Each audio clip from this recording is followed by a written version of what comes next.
Francisco Cândido Xavier. Nosso Lar. Primeiro livro da coleção A Vida no Mundo Espiritual, ditado pelo Espírito André Luiz. 11º capítulo, Notícias do Plano. Desejaria, meu generoso companheiro, facultar-me observações diferentes nos diversos bairros da colônia, mas obrigações imperiosas chamavam-no ao posto. Terá você a ocasião de conhecer as diversas regiões dos nossos serviços, exclamou bondosamente, pois, conforme vê, os ministérios do nosso lar são enormes células de trabalho ativo. Nem mesmo alguns dias de estudo oferecem ensejo a visão detalhada de um só deles. Não lhe faltará oportunidade, porém. Ainda que me não seja possível acompanhá-lo, Clarencio tem poderes para obter-lhe ingresso fácil em qualquer dependência. Voltamos ao ponto de passagem do aeróbus, que não se fez esperar. Agora sentia-me quase à vontade. A presença de muitos passageiros não me constrangia. A experiência anterior fizera-me benefícios enormes. Esfervilhava-me o cérebro de úteis indagações. Interessado em resolvê-las, aproveitei o minuto para valer-me do companheiro quando possível. Lícias, amigo, perguntei, poderá informar-me se todas as colônias espirituais são idênticas a esta? Os mesmos processos, as mesmas características? De modo algum. Se nas esferas materiais cada região e cada estabelecimento revelam traços peculiares, imagine a multiplicidade de condições em nossos planos. Aqui, tal como na Terra, as criaturas se identificam pelas fontes comuns de origem e pela grandeza dos fins que devem atingir. Mas importa considerar que cada colônia, como cada entidade, permanece em degraus diferentes na grande ascensão. Todas as experiências de grupo diversificam-se entre si, e nosso lar constitui uma experiência coletiva dessa natureza.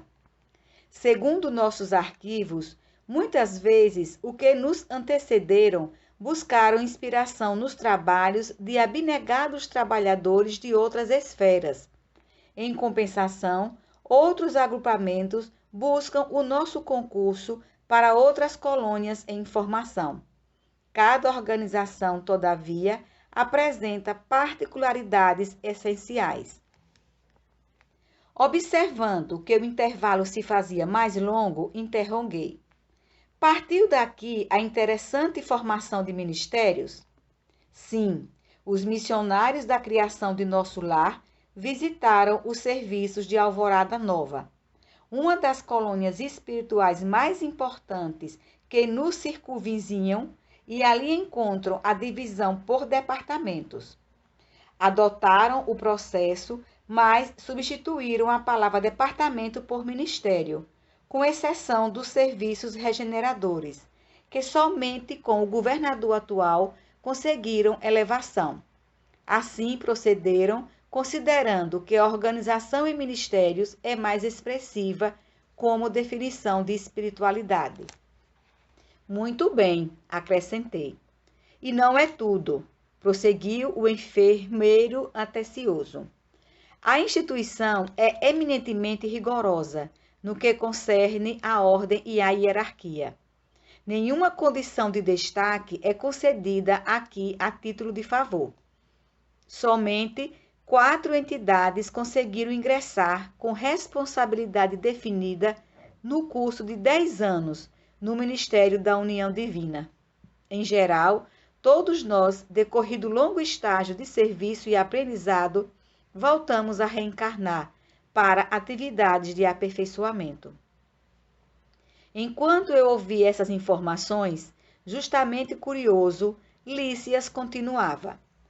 Quando os recém-chegados das zonas inferiores do umbral se revelam aptos a receber cooperação fraterna, demoram no Ministério do Auxílio.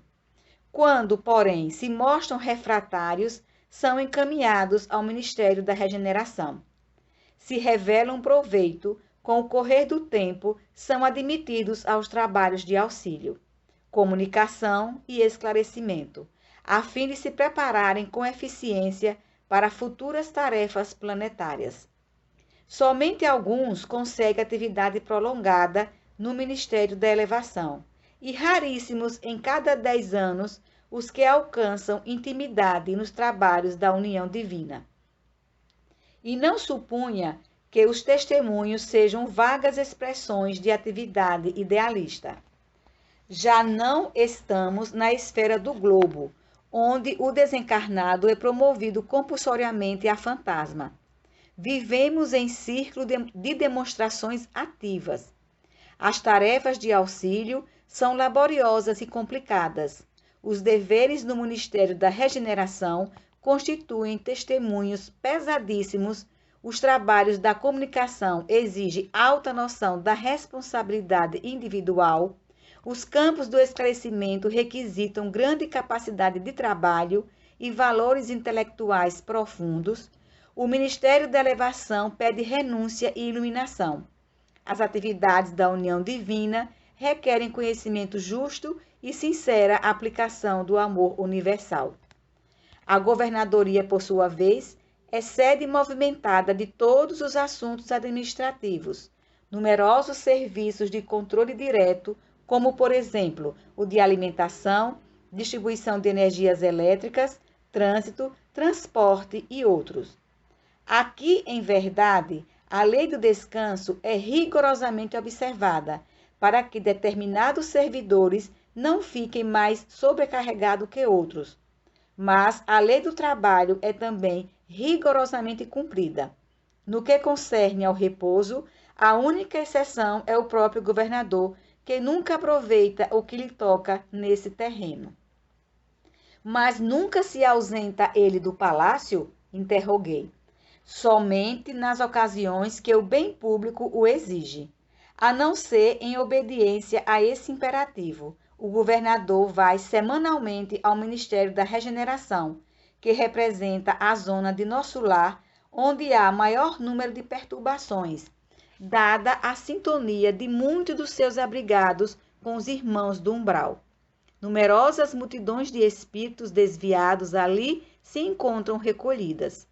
Aproveita ele, pois, as tardes de domingo, depois de orar com a cidade no grande templo da governadoria, para cooperar com os ministros da regeneração, atendendo-lhes os difíceis problemas de trabalho. Nesse mister, priva-se às vezes de alegrias sagradas, amparando a desorientados e sofredores. Deixara-se o aeróbus nas vizinhanças do hospital, onde me aguardava o aposento confortador. Em plena via pública ouviam-se, tal qual observara a saída, belas melodias atravessando o ar. Notando-me a expressão indagadora, Lícias explicou fraternalmente. Essas músicas procedem das oficinas onde trabalham os habitantes de nosso lar. Após consecutivas observações, reconheceu a governadoria que a música intensifica o rendimento do serviço, em todos os setores de esforço construtivo. Desde então, ninguém trabalha em nosso lar sem esse estímulo de alegria. Nesse íntere, porém, chegáramos à portaria. Atencioso enfermeiro adiantou-se e notificou. Irmão Lícias, chamam-no ao pavilhão da direita para serviço urgente. O companheiro afastou-se, calmo, enquanto eu me recolhia ao aposento particular, repleto de indagações íntimas.